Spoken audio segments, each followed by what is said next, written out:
2011 წლის 4 აპრილიდან მსოფლიოში უპატრონო ცხოველთა საერთაშორისო დღე აღინიშნება.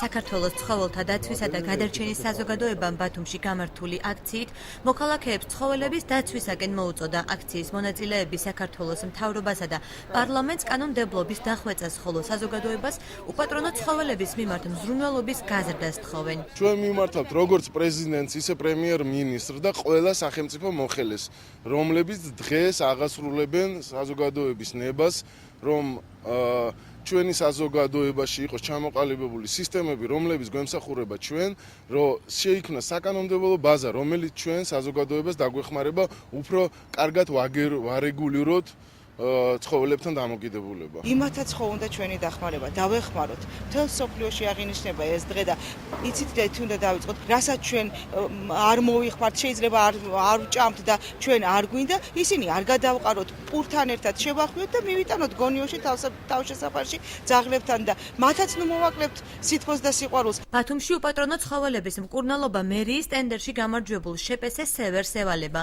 კომპანიის ბრიგადებს დაზარალებული ცხოველები თავშესაფარში გადაჰყავთ. დახმარების აღმოჩენის შემდეგ კი მათ კვლავ ქუჩაში უშვებენ.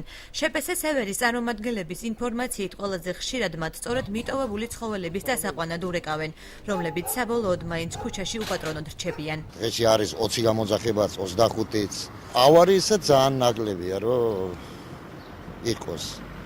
და ისე ძირითადი გამოძახება და აი რომ არ უნდათ ავია რაღაც ასეთები ვაბარებთ კლინიკაში მივყავ ჩვენ იქ კურნალობენ იბირკება ჩვეულებრივად ყურსაგიდი ემება და ვუშვებთ ისევ ქალაქში. ცხოველთა დამცველი ორგანიზაციების ინფორმაციის თანახმად მსოფლიოში 1 მილიარდი უპატრონო შინაური ცხოველია.